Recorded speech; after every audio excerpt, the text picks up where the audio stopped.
I'm Luke Siman, the owner of Leaky Jumbo Co. This is the story of splits, my second biggest buck.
When it comes to hunting deer, Luke Siman has been forever defined by one fateful day.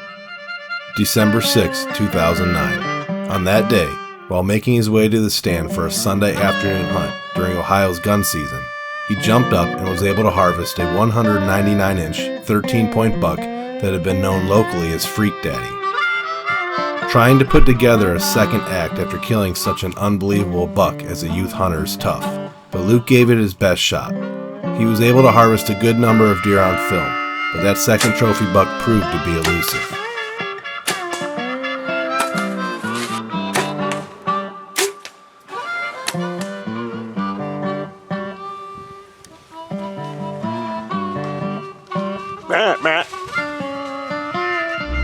Luke's true passion when it comes to the outdoors is actually fishing.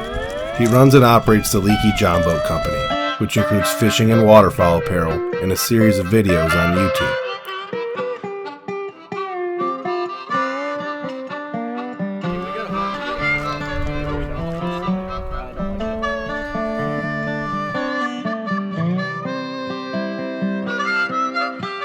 In the summer of 2023, a buck emerged on his farm that he was very familiar with, one that he had passed on multiple times in the previous years.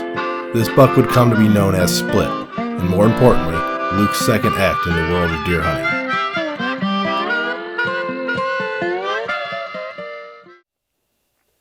All right, Luke, your first encounter from the tree stand with Split was 2021. You were hunting a tripod that you had set up on the side of a cornfield. You were hunting a grassy drainage that came through the cornfield out to, at that time, I believe it was soybeans. Perfect November style rut day. I remember it was morning. I remember it was frosty. The lighting was good, crisp, cool. So the first time I saw a split, I was hunting a cornfield. It was still up, so it wasn't cut corn yet. And I heard some like rustling through the cornfield, and I saw a doe just going through the cornfield, running hard. And I was sitting right on the field edge on a tripod I set up, like kind of this field edge where there's like a fence row, but none of the trees are tall enough to have a stand on. So we had a tripod set up right in this grassy drainage, and doe comes through, she stops, and then Split is right behind her.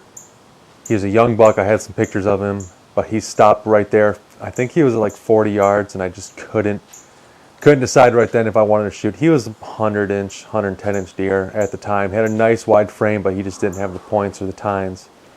And it was like a split-second decision. Decided not to shoot. So following that, towards the late season, we set up a blind, had some feed out, probably about quarter mile from that location, same property. And you had multiple encounters with him in January, coming to visit in the evenings in front of you.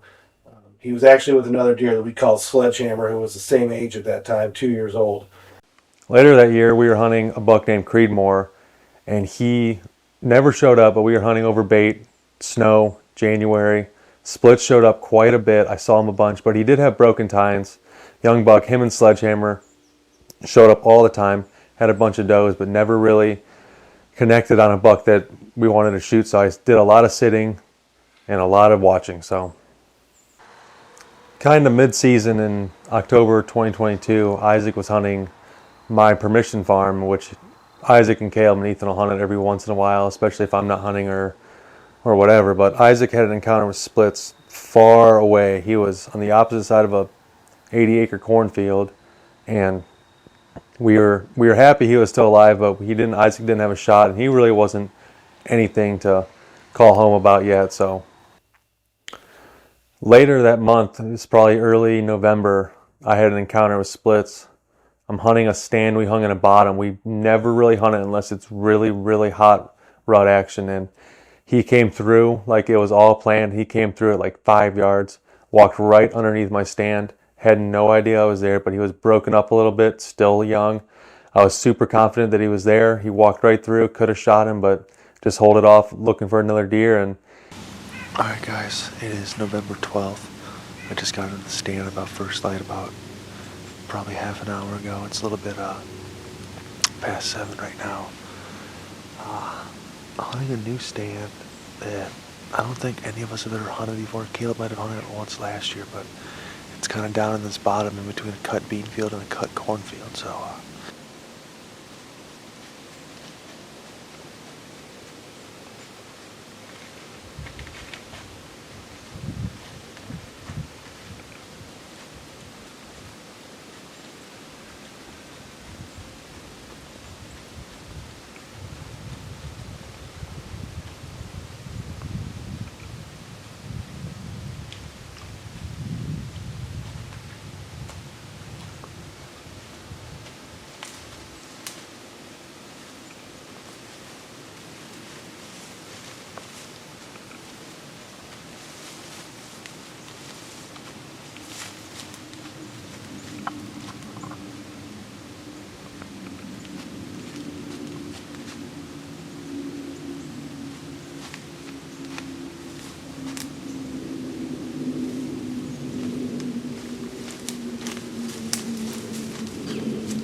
Going into the 23 season, Luke had multiple good encounters with this buck under his belt, and the anticipation for what he might become was high. We spent the off-season making improvements to the farm for both the hunters and the deer. look at that.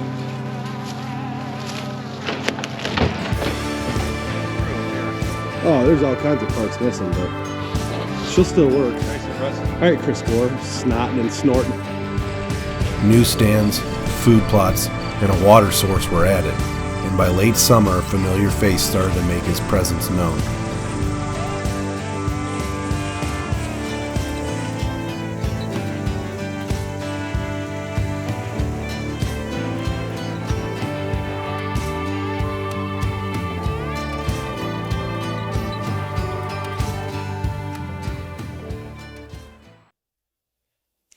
The summer of 2023 really put a fire under us. Splits started showing up at a mineral lick. I mean, he was there probably weekly or bi-weekly, and he was there all the time. And he was looking really nice. Running the Browning video cameras and the Tacticam cell cameras, we started seeing him a lot during daylight. We had good crops on the fields that year. So we got a lot of them in the bean field, which is in the opposite side of the farm where he was getting on the mineral licks. But we started seeing him a lot, and we decided that we were going to put a plan together to hunt him. And me, Nick, and Caleb sat down, looked at maps, looked at historical data, kind of figured out where the deer are going to be, where they're not going to be, where we can hunt them with the wind. And we started doing all this research that led right up to opening day. And I actually walked into the stand that day with my stand on my back. We decided the night before, with the wind we had, where I was going to hunt. all right, guys. It is opening day here in Ohio, and it is freaking hot. It's probably 78, 80 degrees right now, and I'm going in. It's like 2:30 right now. I'm headed in, and we are going to hang a stand and hunt the back side of this like big bedding area that I've had a buck at for the last couple days, and he's like my number one shooter, and he just appeared out of nowhere. He's been right in front of this cell cam for the last couple days, so we're going to get in there, hang a stand. I don't know how much I'm going to be able to do an intro, so this is the intro for now. Maybe get in the stand and give you guys a little update, but it's hot, opening day, big buck walking around during daytime, so we're going to see what happens, guys.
Alright guys, a little hunt update.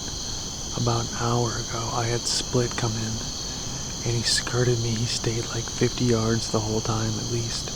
I know at one time he was at 47 yards, but I just did not have a clean shot, and he went into the cornfield to my south, and then he turned around like after 5 minutes and came right back up through the same path and couldn't get a shot. And I think he smelled me. I know he didn't see me, but he was having he turned into a statue for like 10 minutes and just stood there looking around. And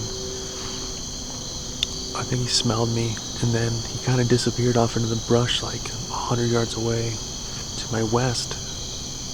Mosquitoes are killing me. To my west. And then about 20 minutes went by, and 2 bucks came, kind of did the same thing he did, but they kind of went west. And I was following them with my binoculars, and they just kind of stopped, and Split stood up. He was bedded down, right downwind of me this whole time for probably 20 or 30 minutes, and he got up and they went west, and we got about another hour of light left, so we're gonna stick it out and see what happens. But first encounter, first day, looking pretty awesome, guys.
I had a good first encounter with him on opening day, and we kind of knew what he was doing and where he was headed, so we kind of backed out and waited a couple weeks to hunt there again with the same wind.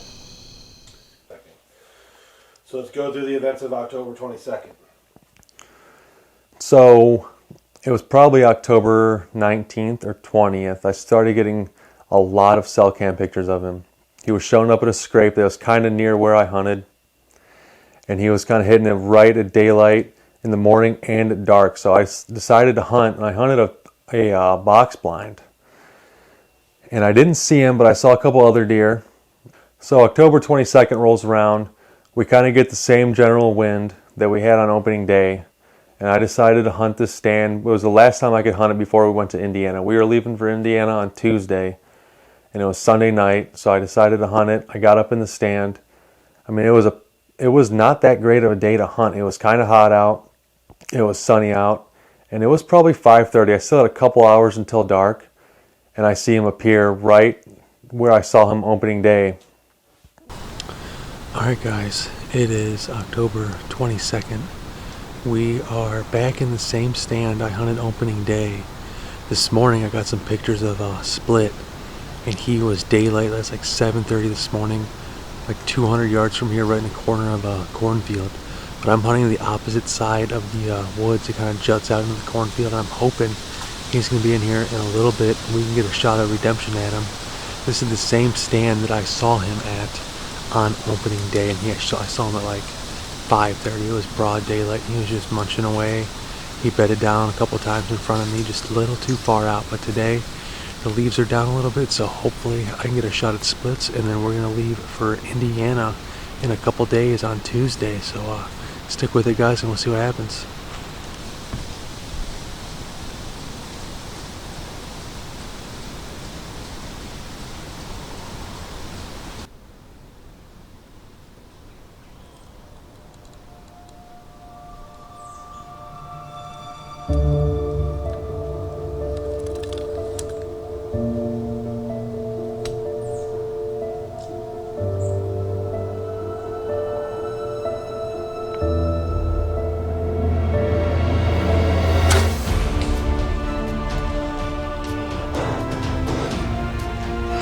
Guys, we leave for Indiana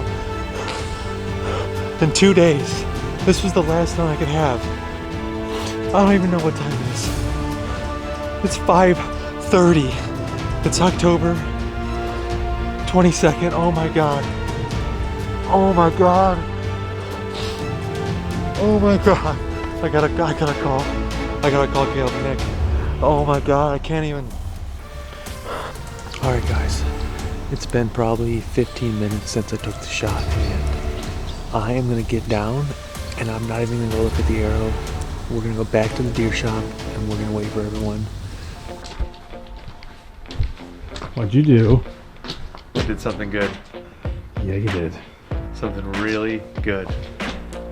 Nights like this are why the deer shop was created in the first place. It's a rare occasion that a buck of this caliber gets harvested, and we take full advantage of it. Oh my God, he didn't even like. I didn't even stop it. No, he stopped on his own. Looking right at me. Your arrow went sideways into him. Your arrow went into him sideways, but it went all the way in. He's freaking out. He's freaking out, everyone. Yes! Already showed me. Smoked. If Ethan would have went to where I told him to go, he probably would have killed that thing. He fucking deserved it anyone. Smoked. Fucking smoked it!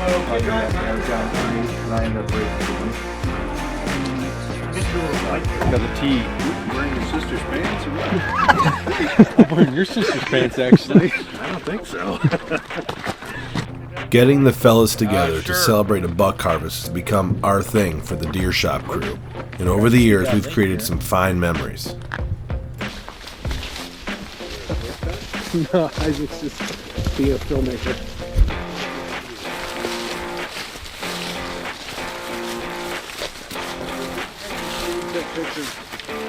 By the road. Yeah.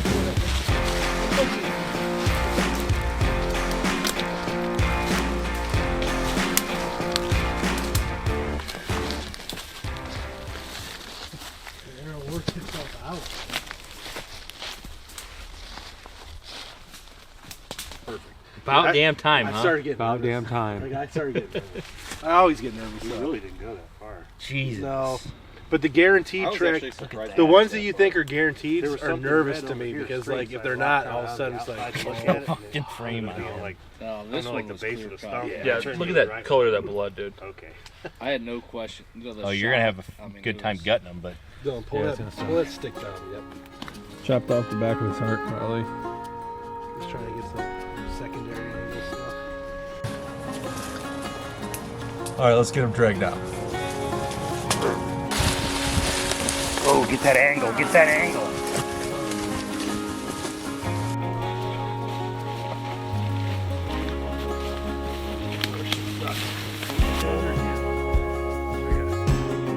It's been a while, I know. You'll get it.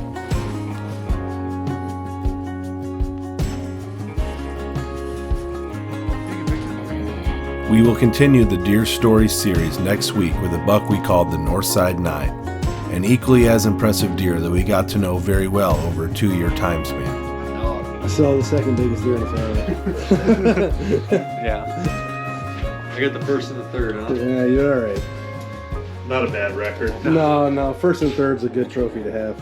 I definitely have like the last numbers too. I don't know what it is, but